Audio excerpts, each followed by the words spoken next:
especialmente na área aqui que referiu. Chamo o Luís Silva, liga-nos de Sacavém, é reformado. Bom dia. Olá, bom dia. Cumprimentos para si e para o Sr. Professor. Olha, se eu quisesse arranjar uma imagem da situação a que chegamos, diria que Portugal está virado completamente do avesso. Iria até nas questões éticas, deontológicas, de dignidade, porque já não existe coisa nenhuma. Parece que já cada um é o salve-se quem puder. Isto porquê? Aqui há uns 2 anos, com 2 anos talvez mais, um pouco mais, quando foi da discussão da reforma do ensino da Maria de Lourdes Rodrigues, ouvi um vosso comentador, que foi deputado depois do PSD, dizer que se recuar na discussão deste plano de avaliação, neste caso era o plano de avaliação também, estava incluído, vamos recuar no ensino de 30 anos. Mais tarde, esse mesmo deputado, ou seja, esse mesmo senhor comentador que depois foi deputado, acaba por vir a contestar esse mesmo plano. O professor Crato, que é agora ministro, assisti milhentas vezes em fóruns deste tipo criticar das mais diversas formas o plano de avaliação. Pelos vistos, agora já não há alteração ao plano de avaliação, por ele dirigido.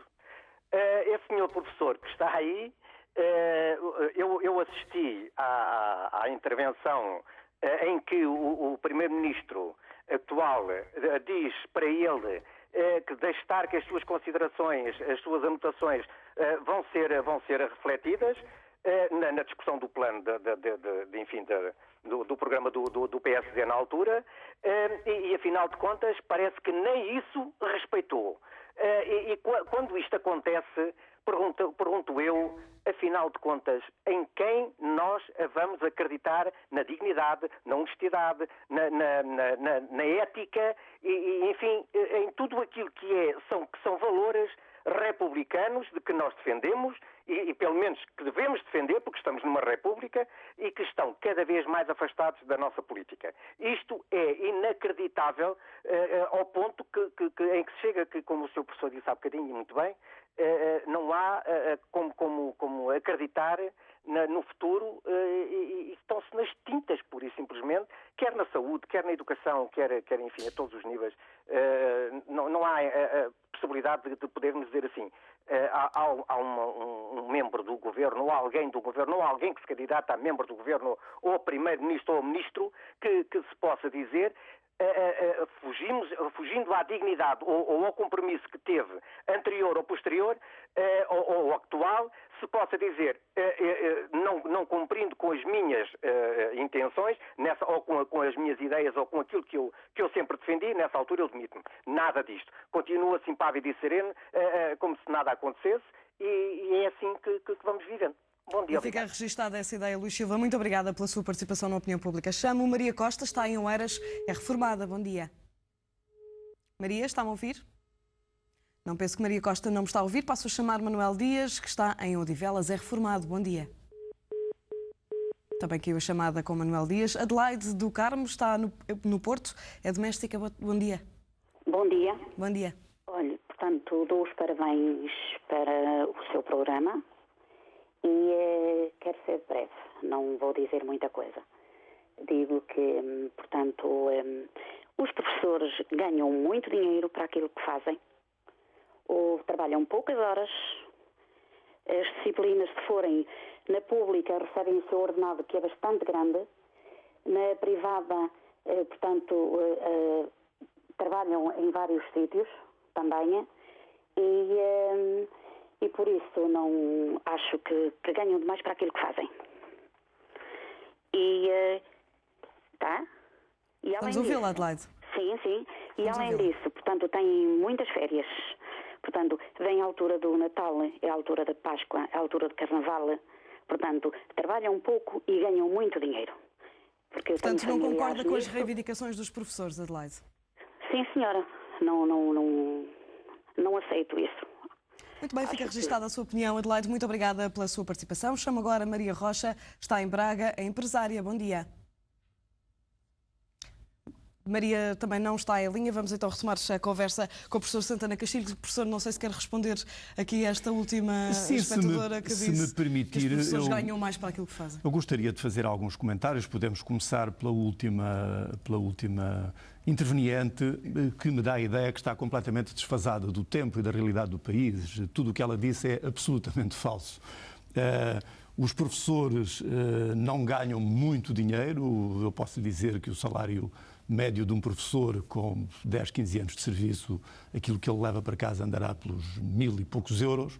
Aliás, se compulsarem as estatísticas europeias, contrariamente àquilo que tem sido dito, e esta interveniente no programa é um bom exemplo do efeito que a contra-informação organizada pelo anterior governo e à qual este não está a reagir, deu na opinião pública.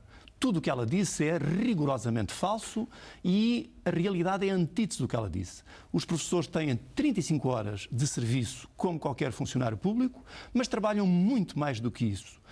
As pessoas não imaginam a quantidade de trabalho que é feito em casa dos professores. As aulas têm que ser preparadas. As aulas têm que ser preparadas, os testes têm que ser vistos.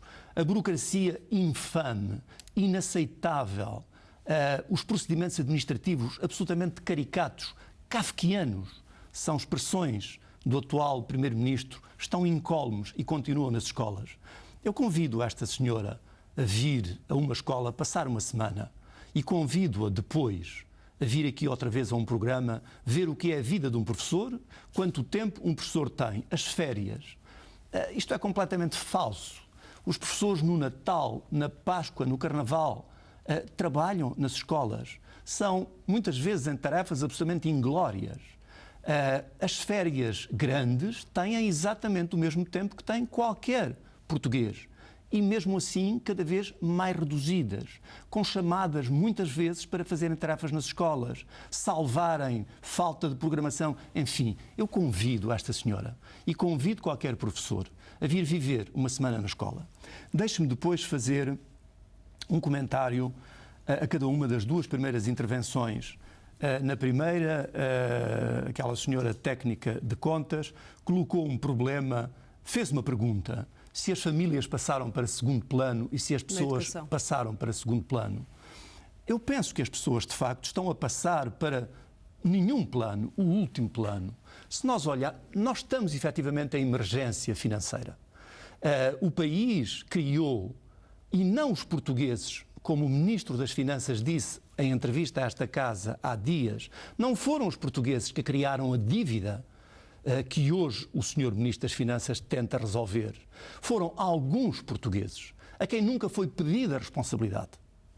Eu, como cidadão, senti indignação, senti-me revoltado quando ouvi afirmar que foram os portugueses que incorreram na dívida e são os portugueses que a têm que pagar. Gostaria de ter ouvido que nós a temos que pagar, mas gostaria que o Governo explicasse aos portugueses quem são responsáveis por se terem incorrido naquela dívida. E isso, professor, daria para outro debate. Agora vamos olhar para as consequências destes cortes. São 500 milhões de euros que vão ser cortados à educação. Repare, deixe-me só um segundo comentário ao segundo interveniente que levantou a questão da ética e da dignidade. E que fez aqui algum confronto entre aquilo que se diz quando se é oposição e aquilo que se faz quando se é governo. Ele tem toda a razão. De facto, nós temos uma carência de ética e de dignidade. É isso que se passa neste modelo de avaliação agora proposto pelo governo? Neste modelo de avaliação, o que se passa é aquilo que já aqui referi implicitamente. Foi um modelo tecnicamente execrável. Eu já várias vezes convidei, e lanço aqui outra vez esse repto: venha ao Sr. Ministro discutir, disponibilize-se a vir discutir os aspectos técnicos do modelo que ele criticou enquanto não estava no governo. Aquilo que agora temos, de facto, depois do Primeiro-Ministro se ter empenhou a sua palavra repetidas vezes, de que este modelo seria suspendido imediatamente ele fosse governo, aquilo que temos agora é uma terceira versão simplificada, com aspectos absolutamente caricatos. Por exemplo, o Ministro Nuno Crato serve à opinião pública como um exemplo de capacidade negocial as mudanças que tem feito ao modelo. Bom, é verdade, tem mudado algumas coisas, mas a filosofia está lá imutável. E embora isto seja verdade, não é menos verdade que quem muda, por exemplo, quem apresenta numa primeira versão avaliar ou a não avaliar cerca de 40 mil professores e depois acaba por voltar a incluir no modelo os 40 mil professores, de facto mostra que tem capacidade negocial, mas mostra também que não tem nenhuma ideia, o que é particularmente grave para quem sempre invocou a credibilidade e o rigor da avaliação. Este modelo incendiou-se escolas. O ministro disse, não é o problema central do sistema educativo. Não é, de facto, o problema central. Mas a questão das cotas, que tem sido dos fatores de maior desacordo entre os sindicatos, é de facto importante? Mas as consequências deste modelo tornou-se, de facto, uma questão fundamental do sistema. E quando ele ignora isso, persistindo naquilo que o segundo interveniente chamou falta de ética, quando isso é feito, estamos conversados acerca do futuro. As cotas. As cotas é uma barbaridade técnica e humana. Porquê? Tecnicamente, um modelo de avaliação do desempenho deve ser suficientemente discriminatório para que, efetivamente, se discrimine, se identifique aquele que é excepcional do outro que é simplesmente bom ou que não presta. Agora, quando isso não é feito em sede do modelo, vir-se administrativamente, como aliás resulta claro da peça inicial, criar situações em que os professores classificados como excelentes podem ser ou não ser em função de fatores meramente arbitrários e de sorte, a isto chama-se brincar com as pessoas, brincar com aquilo que é o rigor da avaliação e chama-se não ter cara para defender uma coisa e depois fazer uma coisa diferente. É o caso do ministro Nuno Crasto. E vamos ouvir uma opinião de uma professora que está em Aveiro, Maria Pinto. Maria, muito bom dia. Qual é a sua opinião acerca deste modelo proposto pelo Governo? Bom dia. Bom dia. Quero felicitar o professor Santana Castilho, que de resto costumo com frequência ler as suas críticas e com as quais concordo quase plenamente sempre. Quanto à pergunta que me colocou relativamente a este modelo de avaliação, eu não queria personalizar demasiado, mas eu penso que sou um exemplo vivo de que estes modelos de avaliação e toda esta mudança que já vem do anterior governo, que tem vindo a ser feita sobre o modelo de avaliação, eu sei que não há modelos, portanto, infalíveis e, portanto, todos têm falhas, mas, na verdade, eu dando o meu caso, em que, inicialmente, quando havia aquela, enfim, nem sei como apelidar, da criação dos professores titulares, eu posso dizer que, por exemplo, tive 134 pontos, não fiquei titular, há professores que tiveram 100 pontos, noutras escolas foram titulares e, neste momento, estão num 7º escalão. Entretanto, depois havia a prova pública, também fiz a prova pública que deve estar num caixote e deve ter isso para o caixote do lixo, entretanto, porque entanto acabaram e ainda bem que acabaram, e depois, finalmente, vem agora esta avaliação. Eu tenho 26 anos de serviço, já fiz várias coisas na escola, designadamente até, portanto, orientadora de estágio. O que me levou, naturalmente, a querer pedir aulas assistidas, também, para que estou cansada de ouvir dizer que as pessoas têm medo. Eu não tenho medo de nada, felizmente, e em termos profissionais estou à vontade para falar. Porque cumpro, como deve ser, penso eu, pelo menos dentro daquilo que sou capaz de fazer e sei. E cabalmente as minhas funções. E, portanto, pedi aulas assistidas. As aulas assistidas, como há as ditas cujas cotas, mais uma vez, tive o muito bom, mas, olha, temos pena, vai ficar com bom porque não há cotas. E quer dizer, tudo isto, não é?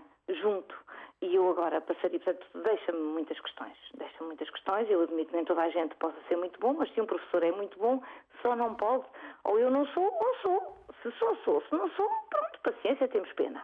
Agora, dizerem-me que sou, mas que não posso ser, quer dizer, isto é uma coisa que me transcende. Quanto às outras questões da escola propriamente dita, que isso interessa-me profundamente, ainda que este também me interesse, e ao contrário do que dizia uma senhora doméstica, com todo o respeito por todo o trabalho que se tem, os professores de facto não ganham muito dinheiro e de facto trabalham bastante. Mas pronto, deixando isso todo barato, é uma opinião como outra qualquer. Quanto à escola propriamente dita, eu de facto temo muito na formação daquilo que são os nossos jovens. Isso preocupa-me,